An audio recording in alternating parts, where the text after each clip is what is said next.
우리가 예수님께서 동정녀 마리아에게서 태어나셨다는 사실은 잘 알고 있습니다. 그래서 예수님께서 죄가 없이 태어난 분이시라는 것을 강조하기 위해 이 구절을 근거로 강조를 하고 있는데요. 예수님께서 처녀의 몸에서 나셨다라는 기적적인 사실에만 관심을 기울이고 있는데요. 이 이야기 속에 담긴 하나님의 구원 역사적인 구속사적인 관점으로 본다면 과연 어떤 이야기가 펼쳐질까요?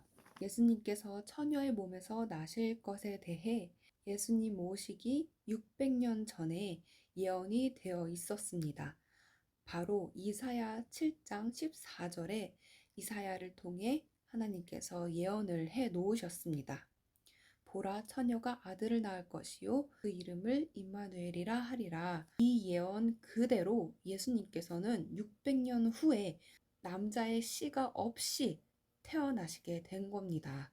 구약에는 예수님 오시기 4,000년부터 예수님이 오시면 어떻게 오실지, 어디서 태어나실지, 어디서 사역을 하실지, 사역을 하실 때 무엇을 타고 오실지, 어디서 돌아가실지, 언제 돌아가실지 수많은 예언들이 담겨져 있습니다. 그 중 하나가 바로 처녀의 몸에서 나실 것에 대한 예언이었는데 그것이 바로 이사야 7장 14절의 말씀이라는 것입니다. 그런데 이사야 7장 14절보다 훨씬 더 전에 몇천 년 전에 예언이 되어 있었다는 것입니다. 바로 창세기 3장 15절입니다.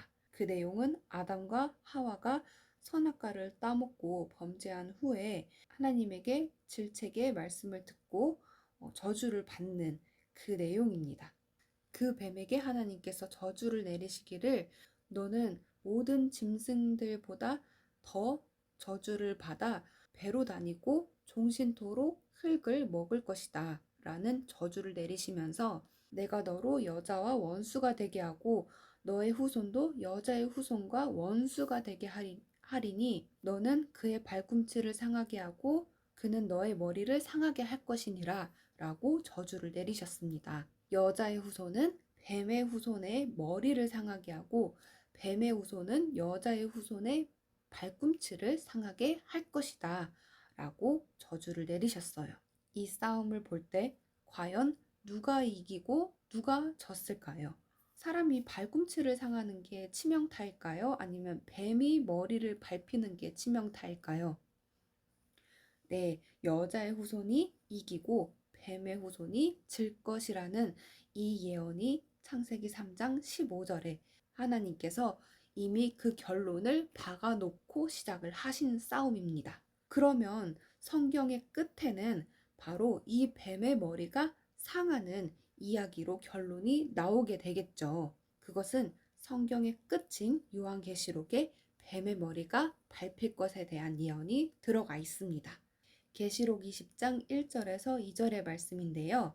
또 내가 보매 천사가 무저갱 열쇠와 큰 사슬을 그 손에 가지고 하늘로 내려와서 용을 잡으니 옛 뱀이요 마귀요 사단이라 잡아 1,000년 동안 결박하여 무저갱에 던져 잠그고 그 위에 임봉하여 1,000년이 차도록 다시는 만국을 미혹하지 못하게 되었다가 그 후에는 반드시 잠깐 놓이리라. 이렇게 뱀의 머리가 상하는 것으로 이 성경 역사가 마무리되는 것입니다.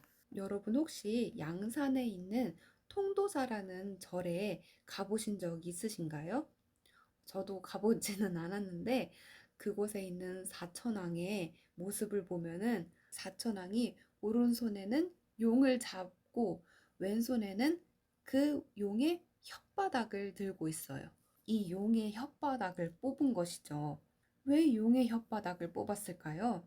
이 용이 말로 세상을 미혹했기 때문입니다. 성경에서는 이 옛 뱀이고 용이고 마귀인 이 사단이 쇠사슬에 결박을 당해서 1,000년 동안 무저갱에 던져 갇히게 되는 내용인데 이 불교에는 이 사천왕이 이 용의 혓바닥을 뽑아버린 거예요. 그렇다면 성경이 말하는 결론과 불교가 추구하는 것이 일치하다는 것을 볼 수가 있는 것이죠. 이것이 과연 기독교인들만의 운명을 좌지하는 예언과 성취이겠냐는 것입니다. 그것이 아니라면 이것은 온 인류에게 미칠 복음이라는 것입니다. 이 성경의 시작은 뱀의 미혹으로 시작했고 끝은 이 용이 무적행에 던져지고 그리고 천냥 왕국이 펼쳐지는 것으로 성경이 끝이 나는 것입니다. 저는 교회를 오기 전에 초등학교 1학년부터 고3 때까지 성당을 다녔어요. 근데 이제 성당 다니면 성모 마리아 상이 있죠. 그 성모 마리아 상 발 밑에 뱀이 있어요. 저는 어릴 때 이걸 보면서 뱀의 그 모습을 보는 게 되게 재밌어가지고 신기하기도 하고 해가지고 성모 마리아 상을 보면은 항상 그 뱀을 먼저 찾았거든요. 그런데 그 뜻이 바로 창세기 3장 15절의 말씀이라는 것을 알게 되었습니다. 사람들은 그 뜻을 알지 못하고 여자의 후손이 마리아라고 그렇게 생각을 하고 그 성모 마리아상을 만들었겠지만 이 여자의 후손은 바로 예수님이시고 예수님께서 그 발꿈치를 상하고 다시 오시는 재림의 예수님께서 그 뱀의 머리를 밟으실 것이라는 그 엄청난 사실을 하나님께서 이곳저곳에 성모 마리아상이든 통도사에 있는 사천왕이든 이 모든 것들에 하나님께서 이 희망의 메시지를 담겨 놓으셨으니 어찌 우리 기독교인들이 이 하나님의 말씀을 예수님의 부탁을 무시하면서 그냥 내가 바라는 것만 빌면서 살 수 있을까요? 이것에 온 인류가 집중을 해야 합니다. 불교뿐만이 아니라 이 기독교가 방향을 잃고 있습니다. 궁극적인 목표는 이 뱀을 잡는 것입니다. 성경도 말하고 있고 불경도 말하고 있는 이 결론이 보이지 않으십니까? 왜 이런 이야기들로 설교를 하지 않으실까요? 그것은 바로 타락했기 때문입니다. 종교가 타락했다는 것은 그저 도덕적인 타락을 의미하는 것이 아니라 그 경전이 말하고 있는 본질적인 뜻을 놓치고 이 궁극적인 목표를 잃어버렸기 때문입니다. 자, 그렇다면 창세기 3장 15절에서부터 여자의 후손과 뱀의 후손이 원수지간이 되었다는 이야기로 시작이 됐으니 창세기 4장부터 성경 끝까지 어떤 이야기를 뽑든 간에 그 이야기는 여자의 후손과 뱀의 후손의 이 대결 구도로 나타나게 되는 것입니다. 저번에 제가 말씀을 드렸죠. 이삭과 이스마엘의 싸움은 단지 단순한 형제 간의 싸움이 아니라고요. 한쪽은 여자의 후손, 한쪽은 뱀의 후손의 이 대결 구도로 동생이 항상 형에게 핍박을 당하는 구도로 이 성경 역사는 계속해서 이어져 왔다고 말씀을 드렸습니다. 창세기 4장부터 바로 아담의 아들인 아벨과 가인부터 이 대결 구도가 바로 나타나는 것입니다. 그리고 이삭과 이스마엘, 그 이후에는 야곱과 에서, 그 대결 구도의 절정은 바로 예수님으로 나타난다고 그랬죠. 예수님께서 처녀의 몸에서 나셨다라는 이 사실은 그저 기적을 강조하기 위한 죄가 없이 태어나셨다라는 이 사실을 강조하기 위함이 아닌 창세기 3장 15절에서 설정해 놓으신 여자의 후손과 뱀의 후손의 그 대결 구도 속에 그 절정으로 오신 여자의 후손이심을 입증하는 내용이라는 것입니다. 그렇다면 여자의 후손으로 오신 예수님이 뱀의 후손과 싸워야 하잖아요. 예수님께서는 서기관과 바리새인들에게 이 뱀들아, 독사의 새끼들아 라고 말씀을 하셨습니다.